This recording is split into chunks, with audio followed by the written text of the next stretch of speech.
Everyone, this is Courtney with Texas Teacher Today I want to tell you why native and heritage speakers often fail the LOTE 613 exam.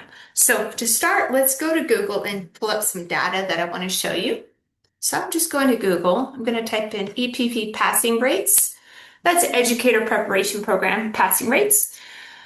Now I'm going to click on it, and you can see this is by TEA, Texas Education Agency. And this is the data for first-time test takers for September 2019 through 2024. Make it a little bigger so you can see it. Let's scroll down and look at LOTE. So this is the number of people that pass it the first time they take it. You can see it says so right here. Um, First attempt. Okay. And this is the pass rate.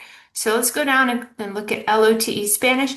You can see 53% of the people that took it their first time passed it. So of course that means 47% of the people didn't pass it. I've been doing this since 2014, and most of the people that contact me to take the LOTE Spanish is their first language. They're not like me. I'm a second language learner. So Spanish is their first language. They're either from Mexico, Venezuela, Puerto Rico, or they grew up here, but Spanish was their first language. So native speakers grew up in Mexico, Venezuela, Spain, right? And Spanish is their first language. Heritage speakers, Spanish is their first language, but they grew up in the US. They have different experiences and different weaknesses and strengths. So let's start with native speakers, because why do people that know Spanish fluently, grew up in Venezuela or Spain or Mexico, fail the LOTE? Usually for them, it's not their Spanish, their reading, writing, listening, speaking, or their cultural knowledge. It's the instruction and assessment pedagogy. Remember that 34.6% of that exam is on pedagogy, and that part is all in English.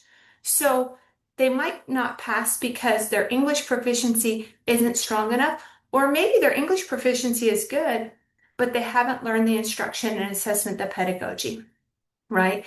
So I have a course to teach you that.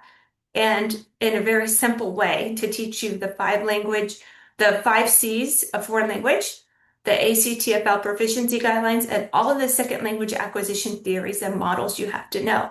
So if you're a native speaker and you need help with pedagogy, you can call or text me at 361-846-0741. It's definitely doable to pass this test.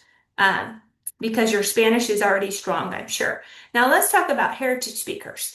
They speak Spanish as a first language, but they grew up in the United States. So mostly heritage speakers had English for their formal instruction and spoke Spanish at home.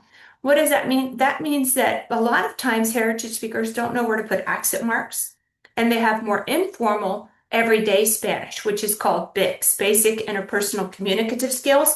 They don't always have cognitive academic language proficiency. So on the test, they miss points on their writing and speaking that native speakers usually don't miss, right? So heritage speakers struggle because they do speak Spanish and they speak it well, but they speak the everyday colloquial Spanish, not the formal academic Spanish that the test assesses, right? So it can seem like there's a bias against heritage speakers, which I would agree with that. And it's my job to teach you this cognitive language to help you polish your Spanish so you can teach. And it kind of frustrates me that they put such emphasis on this formal language when that's not the language that our students are used to. I think they need to assess both, but we don't get to pick what they assess. So instead, I'm going to teach you all of the formal academic Spanish that I know so you can pass this test, teach you where accent marks go. Heritage speakers also struggle with pedagogy, but not because of their English usually, just because they didn't have the right resources to learn all of this pedagogy. So I can definitely help you with that. So those are the main reasons that native speakers and heritage speakers that both speak Spanish as a first language often fail this challenging exam. So again, native speakers, a lot of times it's their English proficiency or that they didn't learn the pedagogy.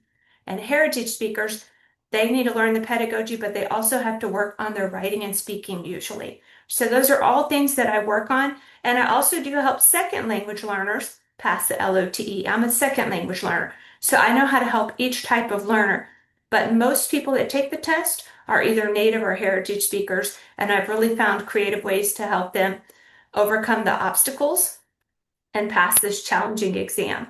So if you need my help, please give me a call or send me a text at 361-846-0741. Thanks.